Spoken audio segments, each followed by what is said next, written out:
Hello interwebs, welcome to Let's Fix Computers. So the two worst jobs to do on a MacBook Pro Retina are replacing the keyboard and replacing the battery. And this one needs both of those things. So let's get started. The first thing I'm going to do is gut out the laptop. We're going to take everything out because the keyboard is underneath all of this. And the battery requires a horrifying amount of prying and scraping and levering, etc, etc. So we're going to gut the laptop, take everything important out so there's no chance of damaging it. Let's get cracking.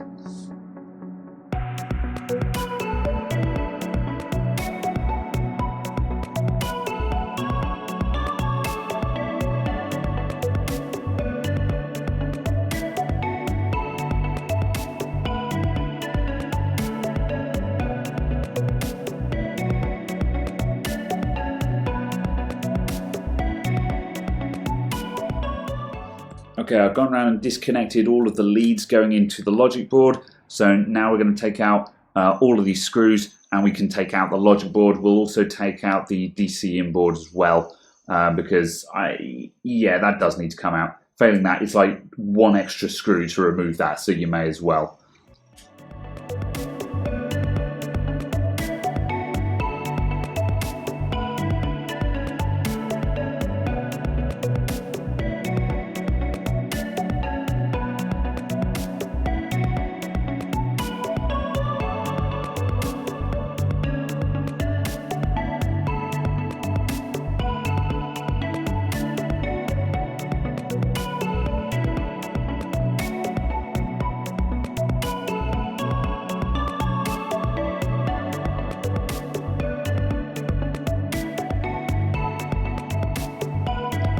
Okay, that's the logic board out. Now we're also going to take out these speakers as well.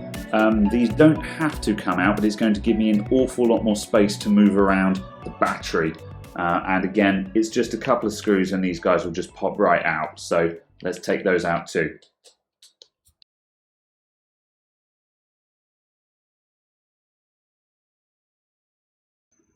Alright, so as you can see, the Retina actually strips down really quickly, and hello. This has had a new keyboard before. Okay, fair enough. Well, this actually makes my life slightly easier. We remove the backlight there. I just noticed the backlight was all furled around the edges where it's been taken off before. And I know that this is one of mine because it's got my methodology on it. So the Retina keyboard is riveted in, and I can see that half the rivets are missing here because I only replaced half of them because putting in all of them is just a joke. I mean, just getting them out is bad enough. So, okay, fair enough. Well, that means this keyboard is probably going to come out fairly easily. So let's just get on with that. And we'll take the keyboard out before we go any further. So what I need to do now is pull this up at the corner. And I need to, whoop. So here's one of the rivets that just popped out. There we go. There's that rivet, dude. So I'm going to cover the keyboard with one hand just to catch all of these guys popping out as I rip the keyboard out. And then I will save those and reuse them again. Unfortunately, these things are not magnetic, so you can't use a magnet to grab them or anything like that.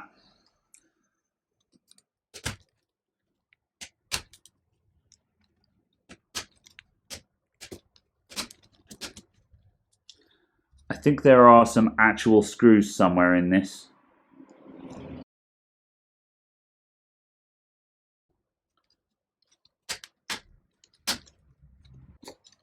Right, let's just remove this battery clip on screwdriver. Because I think there are like 2 legitimate screws somewhere on this laptop. But I need to double check. Yes, or there is just the one. So one of them is either come out or is just otherwise absent. I've no idea why they put one actual screw in, but whatever. There we go, that's the old keyboard out.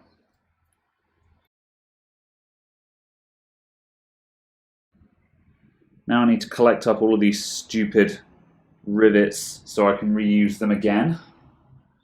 Thankfully, I don't have to do this job very often. However, I would love a better method for this. I've had people comment on my other videos about Retina keyboards before, saying, oh, I make a specialist tool for this.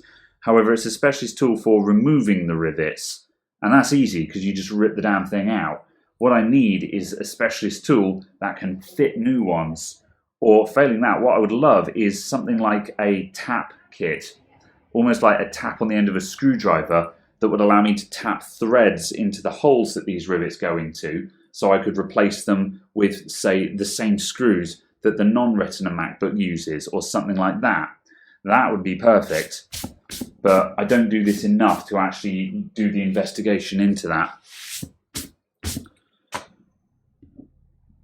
Okay, right. We don't have a huge number of rivets, but I think we've got enough to get the keyboard in place. It's all held in by interference anyway.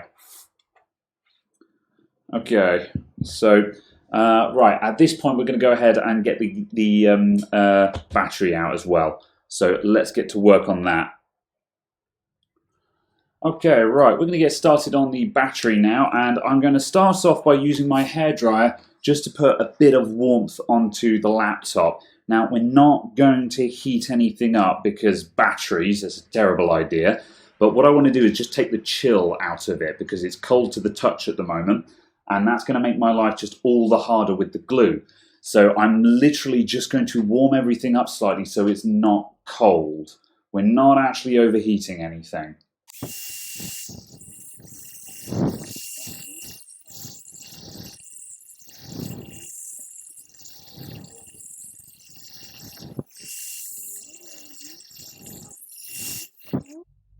Okay, let's go with that. So that is now tepid to the touch. It's not warm. I've just taken, it just feels like it's been in the sun kind of thing, you know. As you can see from the thermometer, we're at about 30 degrees. So yeah, no problems. That's not going to damage the battery. It's going to be absolutely fine. They won't get, you know, they're probably going to generate this much heat when the whole laptop is turned on and under full load. So that's absolutely fine. Right, where's my prime tool? However, this will stop the glue underneath the cells from being just stone cold. So now, hopefully, when I jam my prime tool underneath like this, it should be a bit more willing to let go.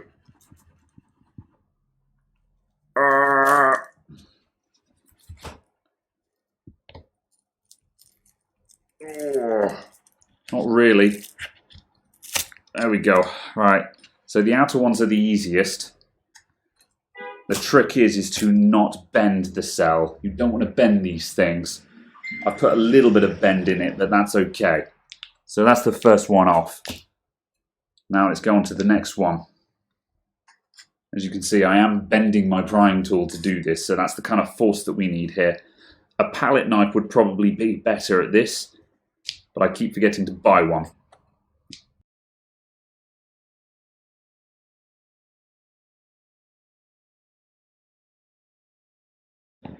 There we go, that's cell number 2.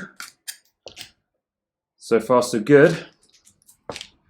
Right, now I'm going to move to the other side and do these 2 ones, and then we'll start tackling the middle ones, which tend to be the hardest to get to because you've got the trackpad underneath it.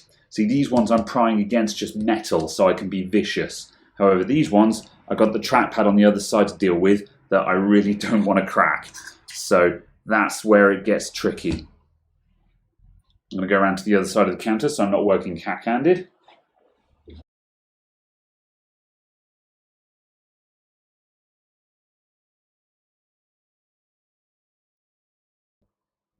Okay, right, I have damaged this cell. Time to be really, really careful. You okay in there? You will know if you've damaged a cell because you will smell apples.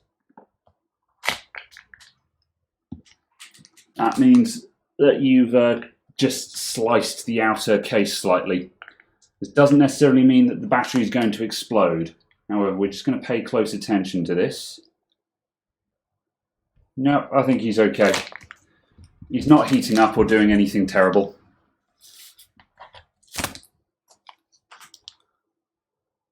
Yeah. I'll show you when I take it out, but I've just nixed the corner of it. It's not bad. Okay. Right, now we're on to the middle ones. I'll go around the other side again, so I'm not working cat-handed. Now the point at which I'm going to pry these ones is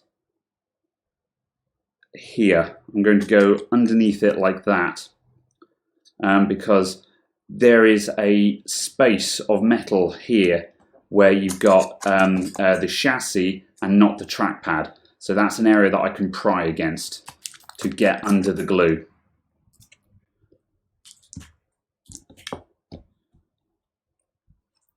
And up we go.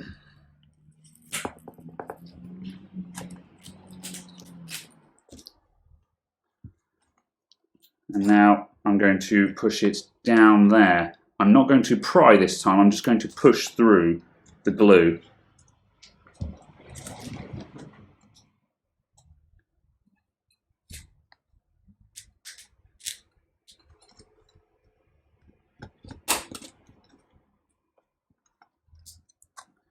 And then we'll just lift that up a bit.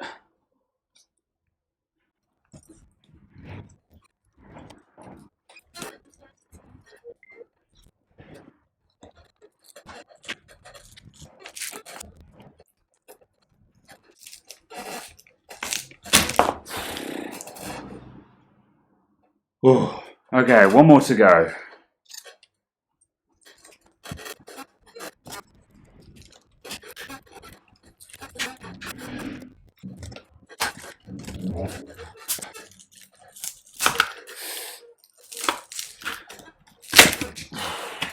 Okay, that's just broken the camel's back. I believe this is going to come out now. Phew. Whew. Okay, so firstly, this is the protective plate I was talking about, and now it's actually peeled off of the chassis of the laptop. And that hasn't happened to me before, so I'm just going to have a quick look. All right, there seems to be no penalty for that. It looks like that's just glued down. Yeah, there we go. So this is just a protective plate.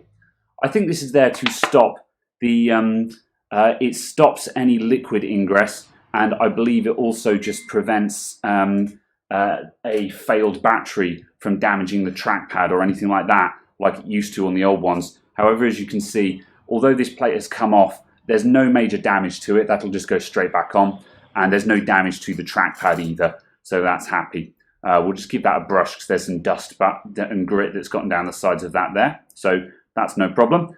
And by the way, if you ever need to replace a trackpad on one of these, this is how you do it. Now you've just got to take those screws there off and your trackpad will come straight out.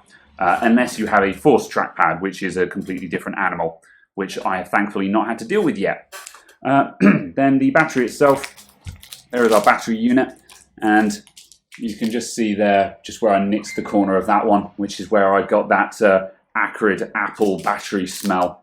But this battery, it's not swollen up, it's not smoking, it's not doing anything that leads me to believe that this battery is dangerous at the moment. To my knowledge, the time when LiPo batteries are dangerous is if you internally short the cell while the battery is charged. That is when they are dangerous. Now, if the battery doesn't have any charge in it, which it may well not, and for example, this battery is completely toast, so it's not holding any charge at all, which is most likely why that this has no problems at all. If this battery was still able to hold a charge, at that point I would be very concerned about this being dangerous. But the battery is stone flat, therefore there's no energy in it to start creating a fire. So that's why I'm not concerned right now. If you've got a charged battery, that has the potential to be dangerous. So be careful when you get some people who they do videos of, you know, sticking a knife through a battery and they go, see, they're completely harmless. That is not a fair thing to say, because it depends on the battery, it depends on its state of charge, and it depends on what way the battery has failed as to whether that is dangerous or not. So always treat LiPo batteries as dangerous in all instances. They're not always going to explode. Even when they're swollen up like hell, they might, they're not necessarily going to burst into flames, but they can do. It is possible. Therefore, we treat them with respect, and we be careful when we're removing them. Anyway, that is out. So now what I'm going to do, I'm going to normally on previous laptops I would get the alcohol out and I would clean up all of this sticky stuff that's left behind. However, it takes ages, and quite frankly, the last time I did it, I was like, you know what, I'm not going to bother doing this next time because I'm about to put another battery just straight over the top of it. There's no thickness to this at all. It's tissue thin, so it's not going to make the battery stick out or anything like that. It's not going to prevent the new battery from fitting. Therefore, I don't care. So what I am going to do though, I'm just going to brush this all clean, put that plate back on, and we're ready to fit another battery. Okay, right, I'll brush that lot down. So this guy should just fit back into place down there now. And hopefully if I just press that down, I think that needs a bit of judicious bending. Let's try a bit of that.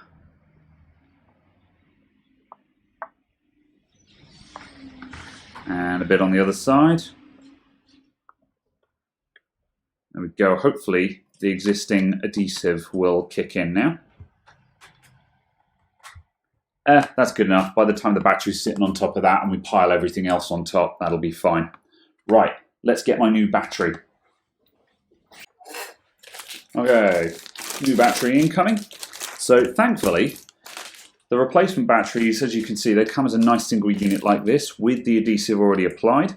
So I'm just going to take off, and this backing plastic holding it all together is just taking off the seal with it. So normally, if I have the option, I don't use the glue, just because it means that if the battery has to be replaced again, it won't be the same nightmare the second time around, because really, you don't need the battery, or like just glue in 2 of the cells or something like that, I mean, by the time you've reassembled the laptop, it's not like it's going to fall apart, which is my normal saying for these things. Right, is that? No, that's not even remotely in properly. Let's back you out. That's interesting. I've got no means of centering this battery. We might need to put the speakers back in. In fact, I'm going to. Because if I put the speakers back in, I'll be able to see exactly where the center is for the battery. So let's stick those in. Okay, I am working in reverse at the moment, so that guy's going to go over there. Okay, there we go. So now we've got a bit more of a guide so we can see where the battery goes in. Whoops. Okay. So slide that in and just lower it into place. There we go. That looks about right. I'm not going to press that down yet. I'm now going to grab the logic board and I'm just going to offer that up. So that goes in there. And well, I haven't got anywhere that this board screws in at the moment either. Oh wait, I can. Hang on a sec. What I want to do is just make sure that the battery connector lines up with the logic board, because that lets me know that we're in position. That's what I'm trying to achieve here.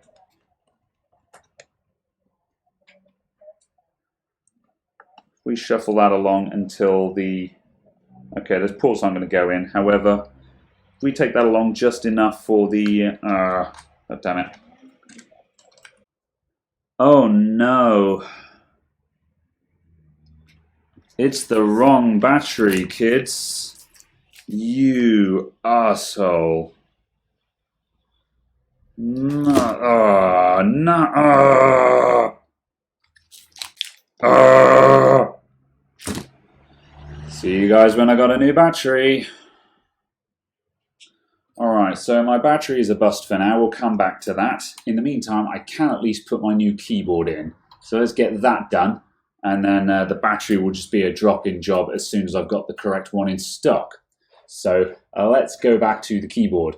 Now this dude is still got a little bit of awkward work to go.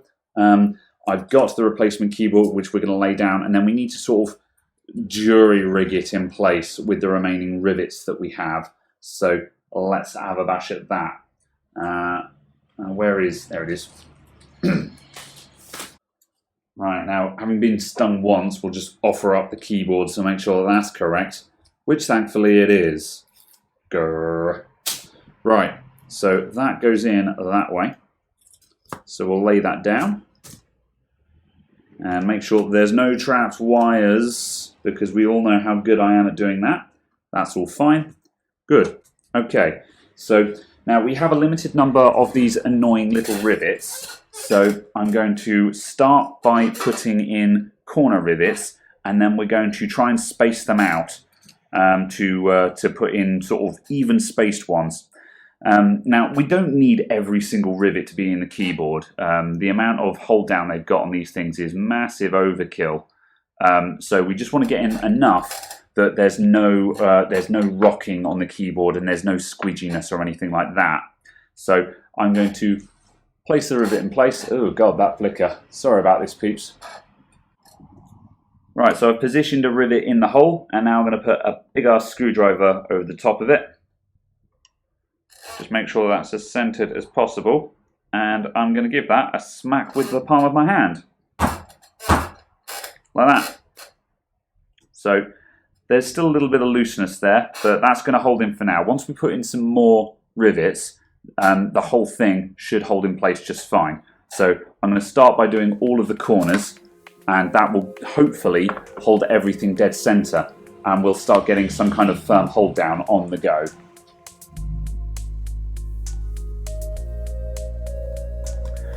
There we go, you get the idea.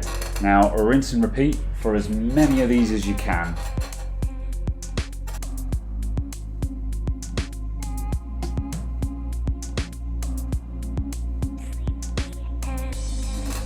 I should probably use a club hammer or a pin hammer or something like that rather than my wrist. I'll never get arthritis. I'm too young for that. The rivets that I'm actually choosing to replace are just wherever I can see a bulge in the keyboard at first. Eventually I will try and get some kind of pattern, so I do every other hole or something like that, but initially I'm just banging down wherever the keyboard is lifted slightly. So I'm just putting them in where they're needed most.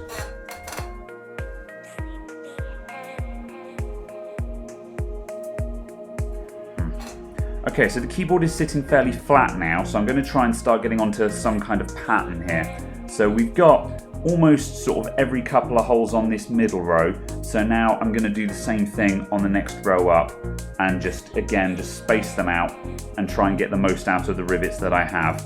The more rivets you put in, the better. We are limited by how many you manage to capture and how many of them came out cleanly without breaking, and so on and so forth. So I'm going to keep going until I run out of rivets, basically.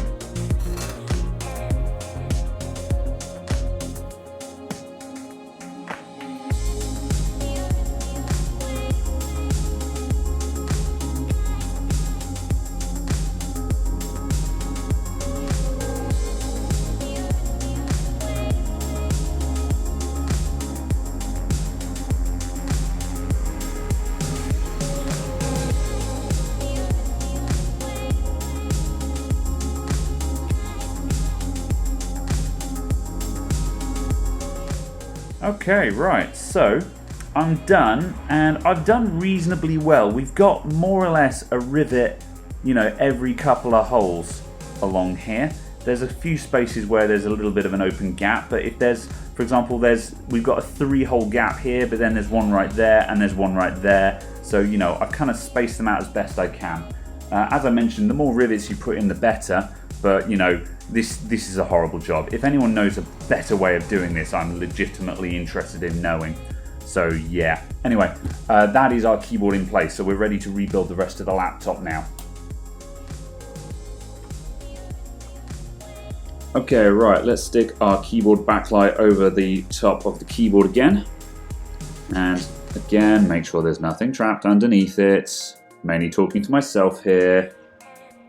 looks good. We've got a couple of locating holes here and here just to make sure that that guy's correctly aligned. So that's how we know that that's perfectly straight. Good. Right, now I'm going to screw the two speakers back into place because they've got to go in before any of the other boards will fit in. So let's do them.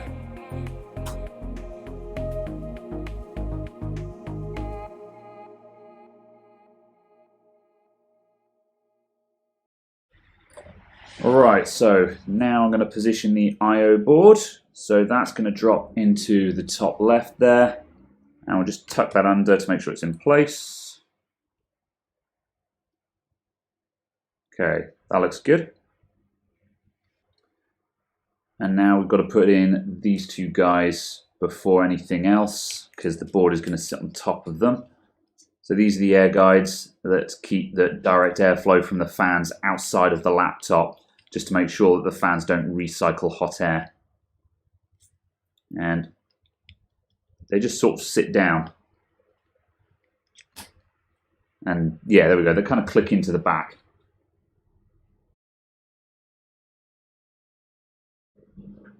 Right, and now logic board can go over the top of everything. So this is the most awkward one. We've got to make sure that this doesn't sit on top of any cables. And there's quite a few of them that we've got to watch out for.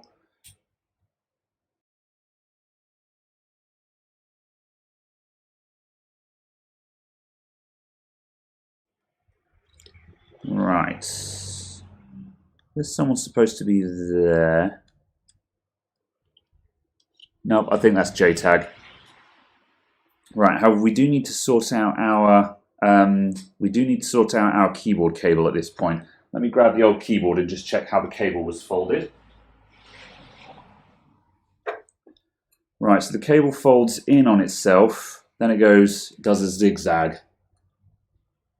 So let's replicate that. So that needs to go in like that, and then it's going to fold back there.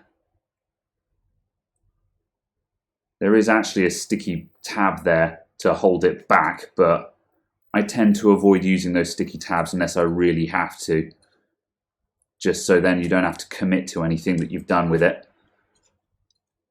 Okay, right, then let's lift that up and tuck that under.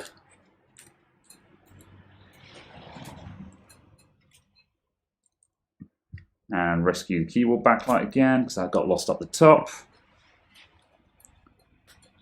Okay, that looks good.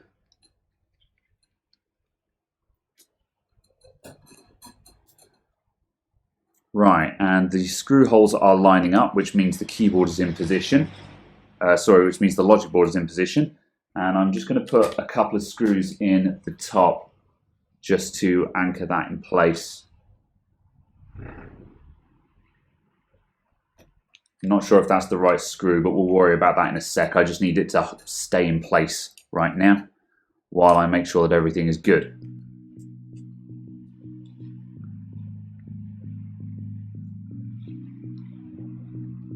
Right, the heatsink isn't happy over here. That needs to tuck in under the I/O board. Let's quickly fix that. I think we can just adjust the I/O board to fix that. It's probably easier.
Okay, right, that is the logic board all screwed in and all of the cables all plugged in, except for this fan, which I've forgotten. There we go. Right, everything else done. Good. Cool. So that's the keyboard section over. So now I just need that replacement battery, and then we're finished. So I'll see you guys after the cut. Okay, so we've got our replacement battery, and if I put this one over the top, we can actually see that it is now correct. So we're just going to drop this in here. This one has some sticky back on the back, so we'll remove the sticky back on the new adhesive. You can leave this on here and not glue the battery in if you want, because it's not like the battery is going to fall out. However, in my experience, if you have to replace the battery on a MacBook Pro Retina, it's probably only going to need to be done once in its lifetime. So I'm not particularly worried about making my life harder in the long run. I mean, sometimes, of course, you might want to say, well, it's a ball ache when they're stuck down, so let's not stick the new one down. However, I doubt very much that this battery will ever need to come out of this laptop, so I'm going to run that risk.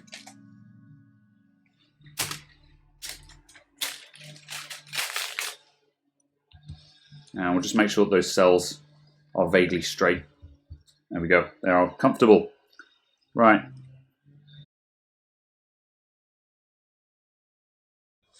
All right, and let's just check that we have power. Have I been sent a flat battery?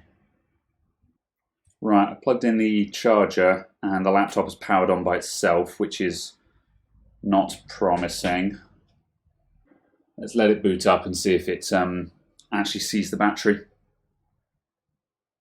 It might just be that I've been sent a flat battery, which does happen occasionally.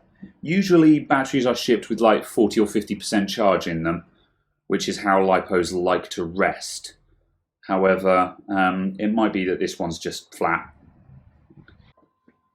Alright, there we go. After a little bit of faff where it was a bit unhappy, where it had a lot of false starts, this laptop's now booted up. The keyboard is now fully functional, and we've got all the brightness controls. Those are all working and everything. All the function keys work. So I'm now happy that this thing is done. So thank you very much for watching, everyone. I will see you all next time. Goodbye for now.